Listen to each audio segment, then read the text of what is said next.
I'm not sure anybody will ever eclipse Clint Eastwood for cool. I agree.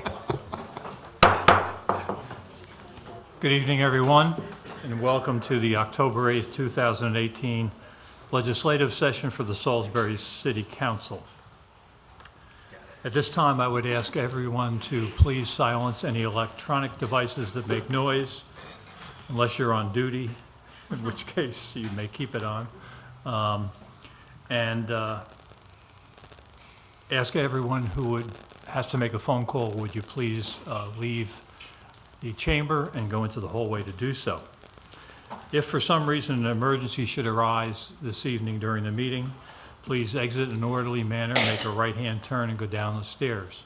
If that exit is blocked, please make a left-hand turn, then a right and go down the stairs. Please do not use the elevators in case of emergency. If you need assistance, please ask and we'll be happy to provide it to you. I don't see Reverend McClendon here, so what we'll do is we'll have a moment of silent meditation.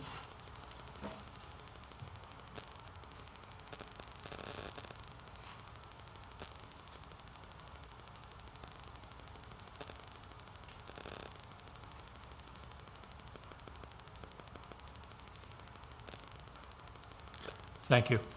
Please rise now and join me in the Pledge of Allegiance to the flag. Pledge allegiance to the flag of the United States of America and to the republic for which it stands, one nation, under God, indivisible, with liberty and justice for all. Thank you.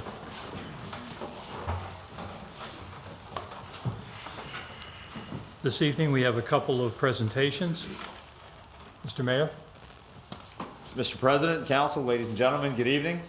Good evening.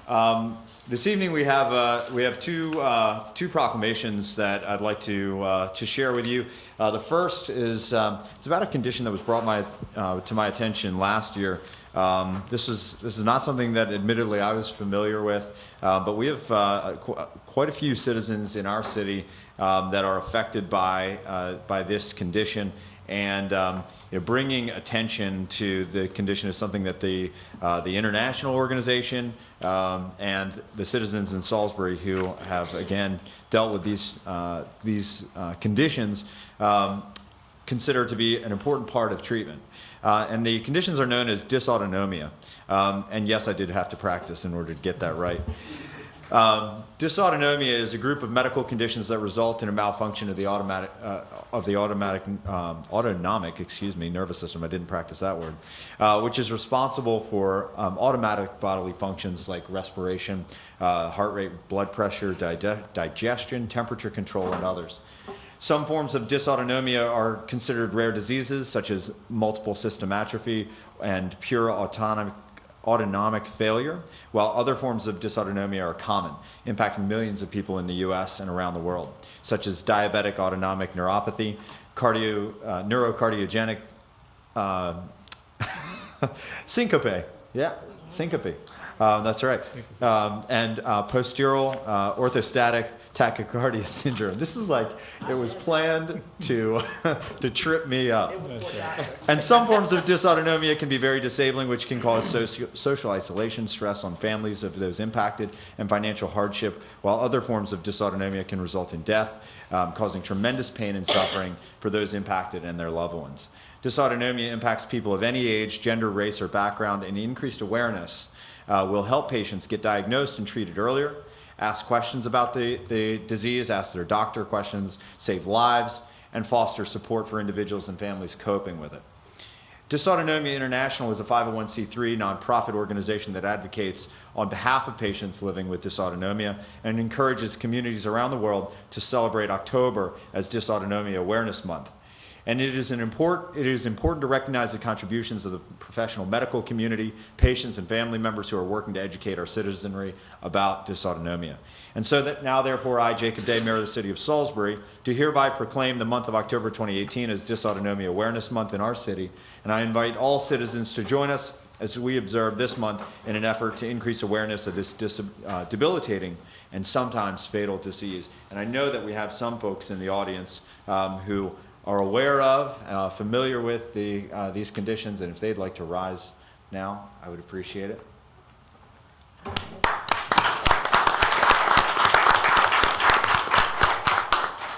We appreciate you bringing it to our attention. We appreciate you for being here and supporting our efforts, or acknowledging our efforts to bring awareness to this series of diseases.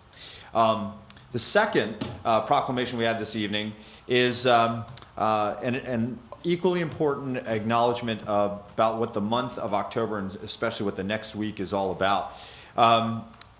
So this is the reason for all the uniformed personnel in the room. We all know that fire is a serious public safety concern nationally and locally. And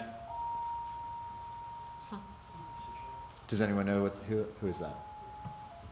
Who is it? Who is it? Hepburn. Okay. Each tone is unique, obviously, to anyone who's not aware. Each tone is unique to a particular district. And anybody leaving for that one? Not yet. Okay. Fire is a serious public safety concern, and we increasingly talk about our emergency medical, or the percentage of calls that are emergency medical calls. But let's not forget that our fire service is still runs into burning buildings, puts out fires. There are 2 members of our city council who are volunteer firefighters, either in the training pipeline or a former president of a volunteer fire company. With citizens at greatest risk of fire in their homes, we acknowledge that United States fire departments in 2016 responded to more than 475,500 home fires, where more than 2,950 civilian lives were lost. So it remains an incredible threat. Cooking is still the leading cause of house fires, while faulty or improper use of heating equipment and careless smoking are still the leading causes of fire deaths. City of Salisbury firefighters are dedicated to the prevention of all fires and related injuries, continuing to provide prevention and protection education to city residents who have been and continue to be receptive to learning how to increase their own personal safety, especially in their homes. I learned this week that in schools, in my daughter's school, for example, they're actually teaching even kids as young as 1 to sing a song about what to do in the case of a fire.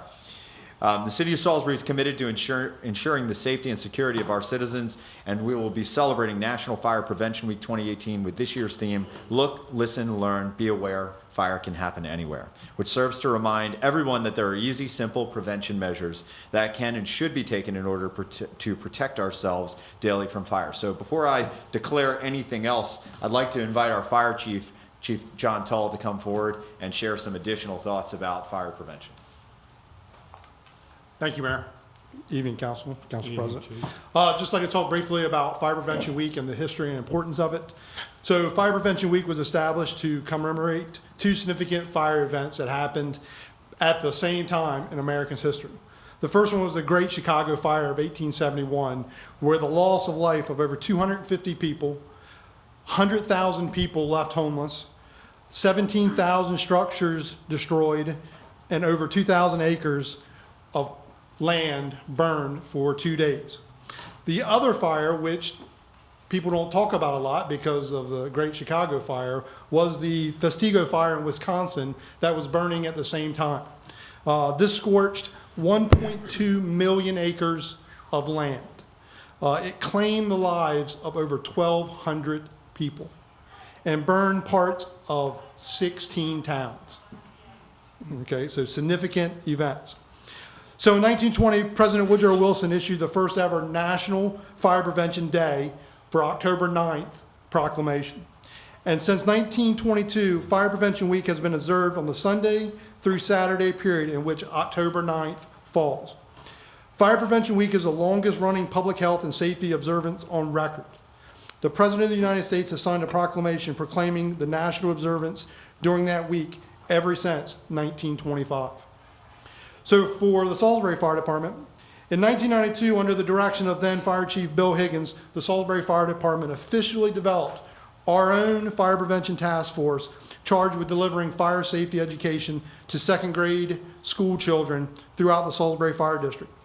Over the last 26 years, numerous members of the department, including Ronald McDonald, has been instrumental in the development and success of this program. For the past 12 years, the Department's Fire Prevention Task Force has been led by our Deputy Chief, James Gladwell, and is composed of both career and volunteer members who are committed to delivering an exceptional program to our youth over an entire week. Under his leadership, the task force has expanded its program to include local daycare facilities, pre-K, kindergarten, and first grade students. Our program has expanded to reach approximately 3,500 children and adults per year during just that week. Typical program curriculums consist of stop, drop, and roll, don't play with lighters and matches, Edith or exit drills in the home, proper use of the 911 system, smoke alarm education, and of course, the firefighter dress out, where we put our protective equipment on and show the kids how we transform into superheroes. This year's Fire Prevention Week campaign, Look, Listen, Learn, Be Aware, Fire Can Happen Anywhere, works to educate people about 3 basic but essential steps to take to reduce the likelihood of having a fire and how to escape safely in the event of one. Look for places fire could start. Listen for the sound of the smoke alarm. You could only have minutes to escape once a fire alarm sounds. Learn 2 ways out of every room and make sure all doors and windows leading outside open easily and are free of clutter. So once again, we renew our commitment to preparedness and fire safety awareness. So this year's task force, as I call your name, please stand up. Deputy Chief James Gladwell, Firefighter Steve Mazzell, Firefighter Craig Langrel, Firefighter Jeremy Mumford, Firefighter Rob Hall, Firefighter Tony Waller, and Firefighter Natisha Santil.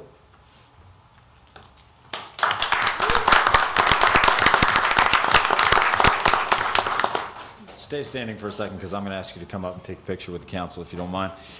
So now, therefore, I, Jacob Day, Mayor of the City of Salisbury, do now proclaim October 7th through 13th, 2018 as National Fire Prevention Week in our city. And I invite all citizens to join us in our continued support of our city firefighters' efforts to educate the public on fire prevention and protection. And I strongly urge all citizens to pursue fire prevention and protection education because informed, prepared, and practiced means more likely to survive a fire. Know your escape plan. So if the members of the task force would come join the council for a quick picture. Front of the table? Should we go in the front? Yeah, we'll go to the front. They're gonna come around the back. So we sitting? Then let's sit. Okay. Sit and come together. Come over here. Sorry. In my seat, please. Don't spill my coffee. You don't have much in there. That's coming from you. Wow, here you go, cheese.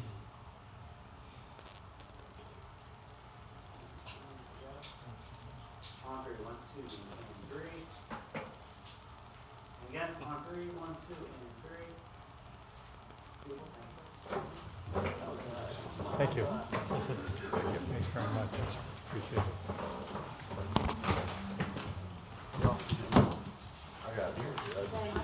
Thanks, Jimmy.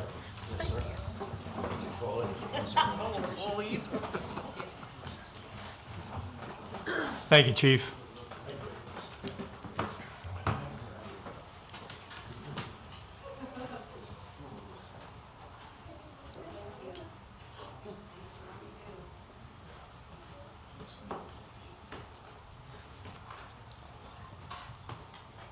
At this time, I'll entertain a motion to adopt the legislative agenda as presented. So moved. Second. Mr. Boda, Ms. Jackson. All those in favor, please signify by saying aye. Aye. And the chair votes aye. I'll entertain a motion to approve the consent agenda. So move. Seconded.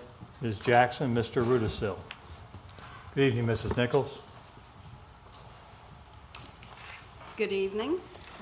On the consent agenda tonight, we have the September 17th, 2018 work session minutes, the September 24th, 2018 regular meeting minutes, and the October 1st, 2018 work session minutes.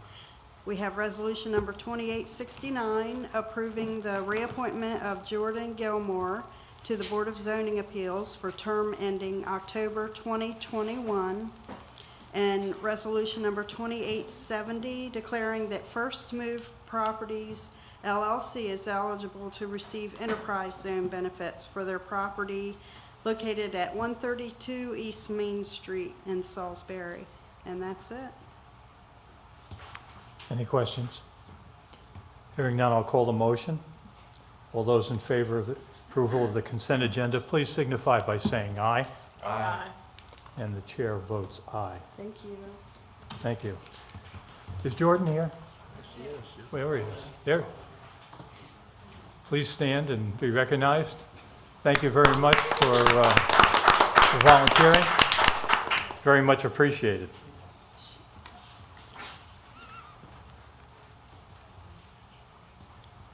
Good evening. Good evening. Are you okay? Are you? Yes, I'm going paperless tonight, so, I'll sorry. entertain a motion to approve resolution number 2871. So moved. Second. Mr. Boda, This is quick Ms. tonight. Jackson. Good evening, council. Good evening. Resolution 2871, a resolution of the City of Salisbury for the purpose of surplusing and donating the city-owned real property located on West Zion Road, Salisbury, Maryland, to Top Notch Metal Framing, LLC, and Charles Holland. Whereas the City of Salisbury desires to donate the real property located on west side of Binding on West Zion Road, deeded to the city May 2nd, 1989, as shown on Exhibit A in Salisbury, Maryland, and whereas the vacant land was for the future widening of West Zion Road, which now ends in a cul-de-sac abutting the Salisbury bypass, also shown on Exhibit B.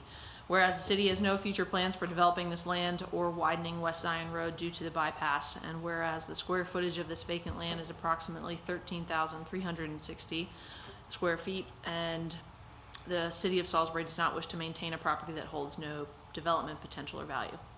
And whereas the City of Salisbury wishes to return this property to the tax rolls, and whereas upon the recommendation of the Director of Procurement, the City of Salisbury hereby declares the vacant lot identified as lots 12 and 13 on tax map 0101, parcel 5457 as surplus property. And whereas the City of Salisbury, pursuant to SC 16-8 and Chapter 2.36 of the City Code, has the right to offer a public sale surplus property and make awards in the best interest of the city. And whereas Top Notch Metal Framing LLC and Charles Holland own the property next to this vacant land, map 0101 and parcel 5457, lots 12 and 13, as shown in Exhibit C, and have agreed to accept said property. Any questions or comments? Hearing none, I'll call the motion. All those in favor of resolution 2871, please signify by saying aye. Aye. Opposed? Motion, chair votes aye. I'll entertain a motion to approve ordinance number 2505 for the second reading. So move. Ms. Jackson, Mr. Ireton. Mr. Tillman, good evening. Good evening. This is an ordinance of the City of Salisbury approving a budget amendment of the grant fund to appropriate funds to convert city-owned streetlights to LED bulbs. Whereas the Maryland Energy Administration has a Maryland Smart Energy Communities Grant Program and funding through the Strategic Energy Investment Fund, and whereas the purpose of the grant program is to encourage local Maryland governments to adopt formal policies and implement projects to encourage energy efficiency, renewable energy development, and reduce reliance on petroleum as fuel for transportation, and whereas the City of Salisbury has adopted a policy to reduce electricity consumption 15% by 5 years of a baseline year use, and whereas by adoption of smart energy policies and implementation of projects, the city is designated as a Maryland Smart Energy Community and is eligible to receive additional grant funding to implement this policy. And whereas the City of Salisbury submitted a grant application for funding to convert 59 city-owned streets to more efficient LED bulbs, and whereas the Maryland Energy Administration has issued a grant agreement with the City of Salisbury with a grant up to $27,730 for funding the conversion, and whereas appropriations necessary to execute the purpose of this grant must be made upon the recommendation of the mayor and approval of 4/5 of the council of the city of Salisbury, now therefore be it ordained by the city council of the city of Salisbury, Maryland, that the city's grant fund budget be amended as follows, with an increase in the FY18 MSEC grant revenue by $27,730 and an increase in the FY18 MSEC grant expense by an equivalent amount. Any questions or comments? Hearing none, I'll call the motion. All those in favor of ordinance number 2505 for the second reading, please signify by saying aye. Aye. The chair votes aye. I'll entertain a motion to approve ordinance number 2506 for the first reading. So moved. Second. Mr. Boda, Ms. Jackson, Mr. Tillman. Okay, this is an ordinance of the City of Salisbury, Maryland pursuant to Chapter 17.228 of Title 17 zoning of the Salisbury Municipal Code and Section 4-203 of the Land Use Article of the Annotated Code of Maryland to amend Chapter 17.196 Off-Street Parking and Loading Standards, Sections .020E and H, and .030 and .060 to reduce the number of vehicle parking spaces required and to add requirements for bicycle parking. Whereas the ongoing application, administration, enforcement of Title 17 zoning of the Salisbury Municipal Code demonstrates a need for periodic review, evaluation, amendments, and will keep Title 17 current, and whereas the mayor and city council may amend Title 17 zoning of the Salisbury Municipal Code pursuant to the authority granted by Maryland Code Land Use, Section 4-101 et seq, and in accordance with the specific provisions of Chapter 17.228, amendments and rezoning of Title 17 zoning, and whereas the mayor and city council request that Salisbury Planning and Zoning Commission periodically review Title 17 in light of existing procedural practices and input from the city council and members of the public, and whereas a public hearing on the proposed amendment was held by the Salisbury Planning and Zoning Commission in accordance with the provisions of Chapter 17.228 of Title 17 zoning of the Salisbury Municipal Code on August 23rd, 2018, and whereas the mayor and council of the city of Salisbury desire to establish updated parking standards, and whereas the Department of Infrastructure and Development researched parking standards and evaluated the existing standards, and whereas the parking standards should address lifestyle trends that encourage other types of transportation, and whereas the Department of Infrastructure and Development recommends modifying the existing code to update the parking standards, including the addition of requirements for bicycle parking. And whereas the Salisbury Planning and Zoning Commission did recommend approval of the proposed text amendment to Section 17.196, therefore be it enacted and ordained by the City of Salisbury that Chapter 17.196 of the City of Salisbury Code be amended as follows. The First Amendment is 17.196.020 under General Standards, and there it should read, when amended, existing facilities, parking spaces, and lots, serving structures and uses in existence on the initial date of adoption of this chapter, and any amendments thereto shall not be subject to the changed requirements of this chapter so long as the kind or extent of the use was legal when the structure or use began and has not changed. It has not changed and, wait a minute. Okay, it's semicolon, I'm sorry, that's why I'm expecting the word and there, but I notice it is corrected as a semicolon. Any requirement for parking spaces, lots, or facilities now serving such structure or uses shall not in the future be increased or otherwise changed in kind or extent. So basically that just keeps the existing structures as is. Under subsection H, required off-street parking, all uses and structures shall provide off-street parking spaces in an amount equal to and not to exceed the number required in Section 17.196.030 parking requirements, except by an approved request made to the Planning Commission as described herein. Property owners may request up to 20% more parking spaces than allowed by Section 17.196.30. The request may be granted upon finding that the use of the property will require more spaces than are available within 900 feet of the property, either on area streets or in public parking facilities, or that the use requires that additional parking be located on site. The Planning Commission may grant a request to allow additional parking spaces and impose an additional requirements to address the impact of additional spaces. Additional requirements may include the use of pervious pavers, the installation of vegetative planting or structural screening beyond that otherwise required in the chapter and in Chapter 17.228 17.220, and the installation of sidewalks, walkways, pedestrian lighting, landscaping, and other site improvements beyond that required in this chapter, and Chapter 17.220. And basically, if you go into paragraph 2, the changes there are referring to the reorganization, so it's just renaming. There's not a substantive change under A or B. And the same would apply all the way through E. Those are just being renumbered to reflect the changes in the code. And then what was paragraph 2 is now paragraph 3, and then following that is the 17.196.030 parking space requirements. The ones that are not lined or added to in bold basically are remaining the same, and the others are being changed to reflect this policy of basically reducing overall the number of parking spaces required, and trying to consolidate some of the descriptions. If you would like me to read, I will, but I suspect you don't. I don't think that's necessary. Okay. I guess the big addition would be back under 17.196.060, minimum bicycle parking by land use. And it says that the schedule of required parking in all districts, space for parking and/or storage of bicycles shall be provided, or the applicant shall demonstrate that adequate bicycle parking is available. Bicycle parking shall be provided in accordance with the following schedule. And everything there is new because it wasn't previously required. And then under subsection B, waiver or modification, the Planning Commission may waive or modify the bicycle parking requirements in the CBD, RRMU District Number 1 and RRMU District Number 2 upon a finding that there is an adequate supply of publicly accessible bike parking already provided within 300 feet. And then the design of bicycle parking spaces basically just sets forth what will be required. Do you want me to go into that?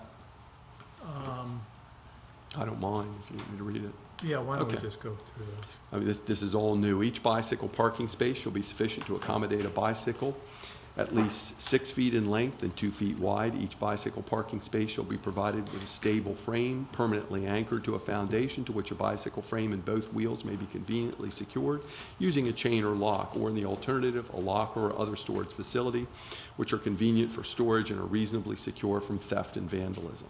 Number 3, the separation of the bicycle parking spaces and the amount of the corridor space shall be adequate for convenient access to every space when the parking facility is full. When automobile parking spaces are provided in a structure, at least 70% of the required bicycle spaces shall be located inside that structure or shall be located in an area protected from the elements. Number 5, bicycle parking spaces in parking structures shall be clearly marked as such and shall be separated from auto parking by some form of barrier to minimize the possibility of a parked bicycle being hit by a car. Number 6, bicycle parking spaces shall be located near the entrance of use being served and within view of the pedestrian traffic if possible, and shall be sufficiently secure to reasonably reduce the likelihood of bicycle theft. 7, bicycle parking facilities shall not impede pedestrian or vehicular circulation. 8, bicycle parking frames shall be placed in a manner that will allow allow ease of use and access to the parking frame and to the bicycle in the parking frame. There must be sufficient space, parenthetical, at least 24 inches, beside each parked bike that allows access. This access may be shared by adjacent bicycles. There must be sufficient space, at least 12 inches, in front and behind each space that allows access. An aisle or other space shall be provided to bicycles to enter and to leave the facility. This aisle shall have a width of at least 6 feet. The outside ground surface of the bicycle parking area shall be paved with an all-weather material such as asphalt, concrete, or similar hard surface material. And the explanation below just repeats what I said as far as additions and reductions of the code. Any questions or comments, the council? Hearing none, I'll call the motion. All those in favor of ordinance number 2506 for the first reading, please signify by saying aye. Aye. And the chair votes aye. I'll entertain a motion to approve ordinance number 2507 for the first reading. So moved. Mr. Ireton, Second. Ms. Jackson. Mr. Tillman. This is an ordinance of the City of Salisbury, Maryland pursuant to Chapter 17.228 of Title 17 zoning of the Salisbury Municipal Code and Section 4-203 of the Land Use Article of the Annotated Code of Maryland for the purpose of amending Section 17.76.020A to add church or other place of worship as a permitted use in the light industrial district. Just to not to repeat, the whereas clauses referring to the law are the same as the one read in the prior code section. And then where we get to the meat of it says, whereas Sperry Van Ness Miller Commercial Real Estate submitted an application to amend the text of Chapter 17.76 Light Industrial District to add church or other place of worship as a permitted use in Section 17.76.020A. And whereas a public hearing on the proposed amendment was held by the Salisbury Planning and Zoning Commission in accordance with the provisions of Chapter 17.228 of Title 17 zoning of the Salisbury Municipal Code on July 19th, 2018, and whereas the Salisbury Planning and Zoning Commission did recommend approval of the proposed text amendment to Section 17.76.020A. Now therefore be it enacted and ordained by the City of Salisbury that Title 17 zoning of the Salisbury Code is hereby amended as follows. Section 17.76.020A permitted uses, and the number 33 of permitted uses is added, and it reads church or other place of worship, which in effect will allow churches or places of worship in that district as a matter of right. Any questions or comments? Hearing none, I'll call the motion. All those in favor of ordinance number 2507 for the first reading, please signify by saying aye. Aye. And the chair votes aye. Mr. President, Yes. I don't know how I missed this. Can I just go back to 2506 for a second and just say thank you to the council? I realize this is first reading, but I think we got to acknowledge how significant it is that our city just is in the process of adopting parking maximums and is rethinking our built environment. It's another in a long series of steps that you all have taken over the last 4 years, last 3 or 4 years, and beyond. Jim, I go back to our conversations about signage and zoning and improvements that we could make over the course of the last, I don't know how long, but I mean, this is significant. So I just want to say thank you and acknowledge that, and just also say that the bigger victory there is that the way that we have forced our built environment to be for decades and decades and decades induces a huge cost on taxpayers, and with one swoop of the pen, you're ensuring that we're not going to force that anymore. So congratulations. Thank you. Yes, and I think that certainly the reduction of impervious surface That's good too. is a prime concern. Replacing with pervious pavers and the like are also really, really positive. Thank you, Mr. Mayor. At this time, I'll entertain a motion to approve ordinance number 2508 for the first reading. So moved. Ms. Jackson, seconded by Mr. Boda. This is an ordinance of the City of Salisbury approving a budget amendment to the grant fund to appropriate funds for the 2018 National Folk Festival, whereas the Maryland Department of Housing and Community Development has Community Legacy Grant Program, and whereas the purpose of the grant program is to provide local governments and community development organizations with funding for essential projects aimed at strengthening communities, and whereas the City of Salisbury has committed to hosting the 2018 through 2020 seasons of the National Folk Festival in order to celebrate our community's local culture and arts, and whereas the City of Salisbury submitted a grant application for funding to DHCD to support the 2018 National Folk Festival, and whereas the Maryland Department of Housing and Community Development has executed a grant agreement with the City of Salisbury, which provides a grant of up to $100,000 for funding the event, and whereas appropriations necessary to execute the purpose of this grant must be made upon the recommendation of the mayor and the approval of 4/5 of the council of the City of Salisbury. Now therefore be it ordained by the City Council of the City of Salisbury that the city's grant fund budget be amended as follows. An increase in the FY19 NFF Community Legacy Grant revenue by $100,000, and an increase in the FY19 NFF Community Legacy Grant expense by an equivalent amount. Any questions or comments? Can I just say thank you to the state of Maryland for their $100,000? Yes, definitely say thank you. Yep. I'll call the motion, 2508 for first reading. All those in favor, please signify by saying aye. Aye. And the chair votes aye. Thank you. Thank you, Mr. Tillman. I'd like to recognize our delegate, Carl Anderton. Do you have anything you'd like to say? Just, okay. Thank you for being here. Appreciate it. We also have a request for someone to say a few words. Grace Murdoch. My guess is it has something to do with kindness. It does. Delighted to be here. Thank you, President Heath and council members. Delighted to see everybody again and to give you an update on how we're progressing with World Kindness City designation. Met with the mayor recently. Thank you, Mr. Mayor. And we are on track to complete the last two kindness performance indicators for designation, and we want to have that happen early 2019, because that's when the council is going to meet to give us that designation. I'm also here, I have lots of t-shirts. This is one most important one right now, because Dance for Kindness is Sunday, November the 11th, and the dance was just, registration was just launched. And here is everything you need to know about the time, the date. Yes, Jake, write this down, please, since you're speaking. Sunday, November 11th, it's Veterans Day, so we will honor our veterans that day as well. The dance registration just launched, www.danceforkindness.com, and that is where, Mr. Ireton, you will get your link to learn the dance. And it will be performed on that Sunday. Someone just asked me today, Grace, what does this dance mean? What is this Dance for Kindness? And I said, it is a tremendous chance for our city and our area to gather simply to connect through kindness. And that's why we do it.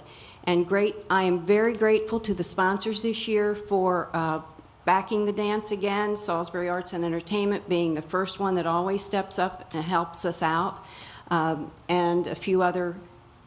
We're taking donations all the time so that our dancers can dance for free, because historically, the 7th year for Life Fest Inside to have sponsored the dance, they have a registration fee in many cities who can afford it.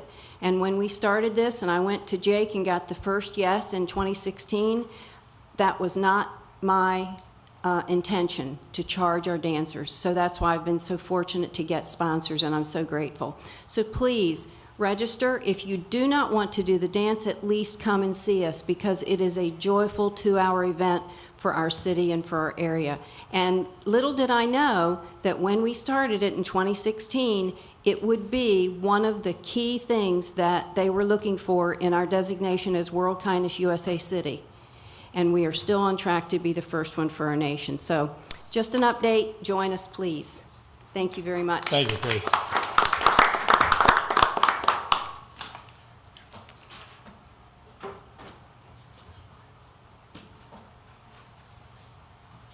All right, this evening we are going to have a closed session, which was published, and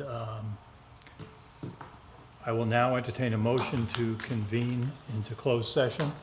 So moved. Seconded. Mr. Boda and Mr. Rudisil.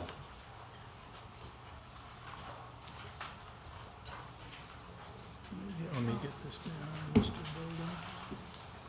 Boda. Second one.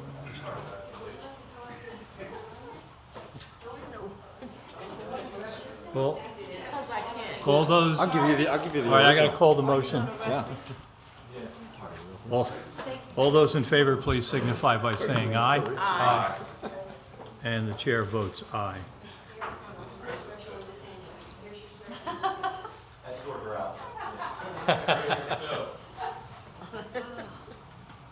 See you, cornbread. Bye, we're gonna miss you.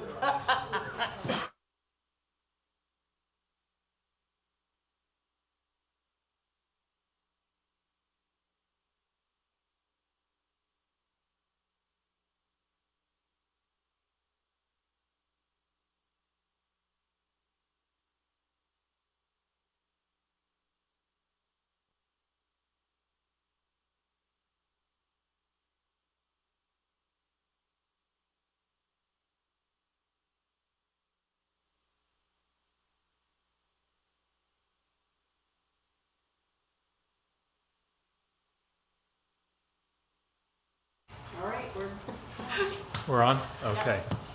The council just came out of closed session to discuss a legal contract, and I think that's it. We are adjourned. Thank you.